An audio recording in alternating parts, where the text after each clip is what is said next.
Welcome to the overview of the NDIS. My name is Zoe and this is Andrea. We're from the Summer Foundation. The National Disability Insurance Scheme, or the NDIS, is the largest social reform in the last couple of decades, and therefore it's created not only a large degree of change in the health and the disability space, but has also created a large degree of opportunities for improving the lives of younger people with complex disabilities and supports needs. So we've created a series of these 4 recordings to help health professionals get across the basics and the groundings of what the NDIS. So it's kind of designed as a one-stop shop for you guys to come in and get some solid knowledge in what the NDIS is. We have 4 topics for these recordings. The first one is this overview, and the other ones will follow the process of the person through the pathway. So we'll be covering off access, planning, and then finally implementation. The topics that we'll cover in the overview today are firstly the key features and the principles of the NDIS. We'll also be looking at the language and some of those key terms that we need to be across with respect to the language of the NDIS. And then finally we'll look at resources and eligibility. So let's start off with what is the NDIS. Andrea, can you tell us some of those features of the NDIS? Yes, I can, Zoe. So the NDIS is a person-centred model of support, which means that funding is given to the person and not to a service to deliver that service to the person. It's an insurance-based scheme, so the idea of that is that funding is given to a person to maintain the level of skill that they have, but also to build their capacity. So over time, they might have less need and be able to do, hopefully, be able to do more for themselves throughout their life. Funding is also individual, so 2 people with the same disability will get different types of plans because that funding is really related to that person's unique need and their unique goals. And the scheme is also national. It's rolling out across the whole of Australia. So Zoe, can you tell us about some of the benefits and opportunities of the NDIS? Yeah, and there are some really great opportunities that are being provided now to people with disability under the NDIS. And I guess the biggest thing is the amount of money that's being spent. So previously in Australia we spent about $11 billion on disability services, and now with the NDIS that has been up to $22 billion. So we're spending the double amount of money, which is really great. The other thing that I think is a really great opportunity and a really great step forward is that the NDIS is based on a human rights perspective of people with disabilities. So it's based on the idea that people with disability have a right to live an ordinary life, to have choice and control over their own lives, and the NDIS really implements this in a really great way. So yeah, pretty exciting. It is. Zoe, the NDIS also has quite a lot of language that's unique to the scheme. Do you want to tell us a little bit about the language? Yeah, so it is a new scheme, so it does have new language and terminology that's different to what health professionals have been used to using. We do know that it's really important to use the language of the NDIS. From our experiences, we know that when health professionals are using NDIS terminology and that they're writing reports and putting in applications for people using that terminology, we do get a lot better outcomes for people with disability, so better access and better access to supports and plans. So just to cover off some of the really basic terminology to start off with, the first one is participant. So this is where a person has applied for eligibility and has received eligibility access back from the NDIA, and as soon as they get that eligibility, they are now become a participant. Another term that's used a lot in the NDIS is choice and control, and this is just the idea that the person with the disability has the ability to be able to choose their own providers for the supports that they want to activate in their plans. Reasonable and necessary is another term that you hear a lot when interacting with the NDIS, and this is the idea that the NDIS will only fund supports that are reasonable and necessary, and they have quite a comprehensive definition of what that is. So Andrea, can you take us through that?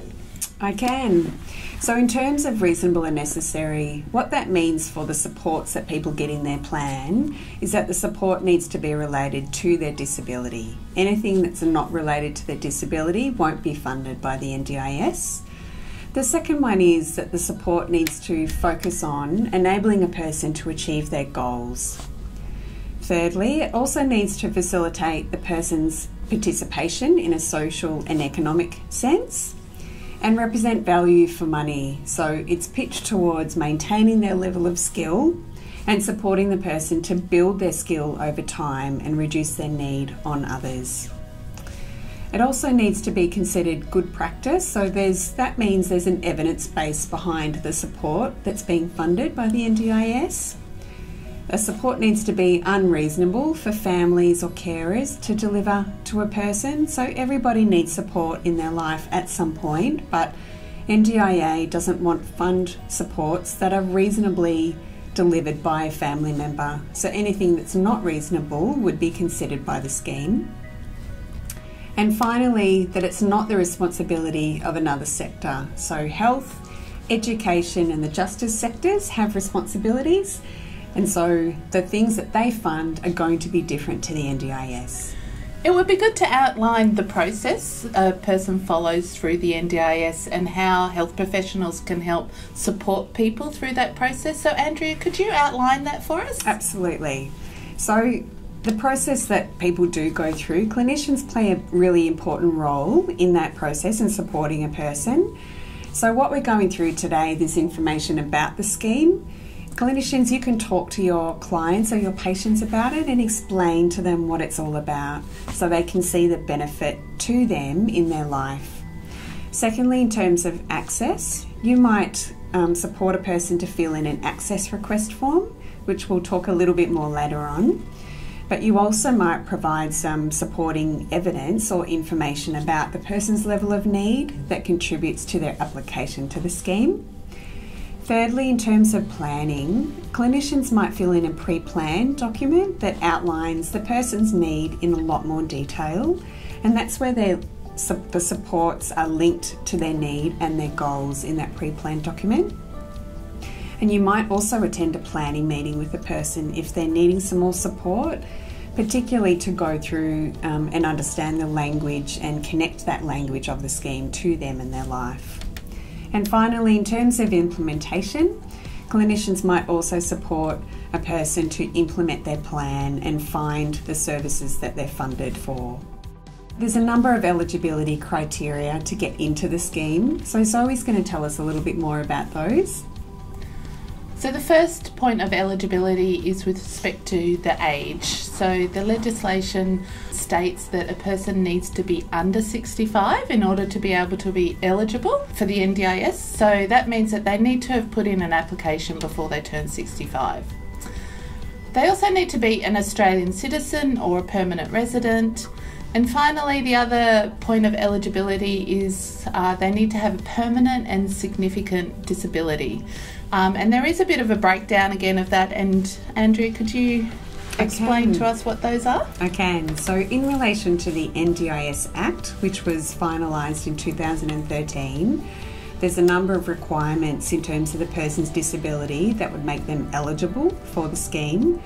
So firstly, the disability needs to be attributed to one or more different types of impairments, and those impairments include an intellectual impairment, a cognitive or neurological impairment, a sensory or a physical impairment, or a psychiatric condition. The impairment also needs to be likely to be permanent and have a substantial impact on the person's functional capacity or the psychosocial function in a few areas. So these areas include the person's ability to communicate, to socially interact, to learn, to mobilise around their community or their home, to care for themselves and to manage themselves and make decisions for themselves. So the impairment really needs to impact the person's social and economic participation, as we mentioned earlier, and it's likely that they're going to need those supports over their lifetime, so it's a very long-term impact for the person. There is a resource link that we're showing on the screen now related to the NDIS Act, and it's really helpful for clinicians to take a really good look at the Act and understand how that's going to support you in supporting your patients and clients to access the scheme. Zoe, can you tell us a bit about how people actually access the scheme? Sure. So the first thing you need to do is call up the NDIS on their 1-800 number, and we've got the number on the screen. With the person with the disability, you ask for the access request form, which is then completed and submitted back to the NDIA.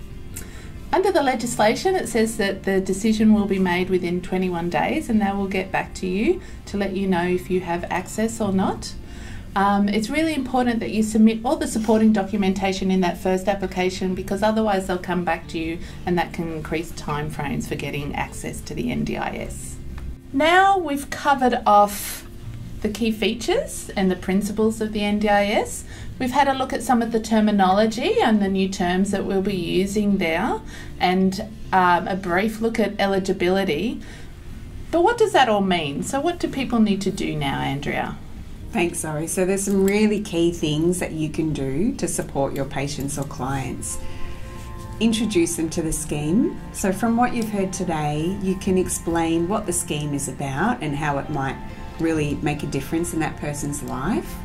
The second thing is you might need to assist that person in determining their eligibility.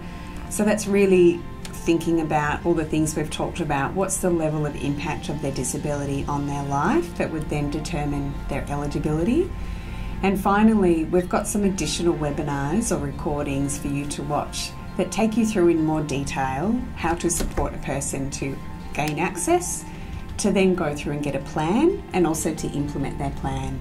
So they're really key things for you to do. Thanks very much for watching.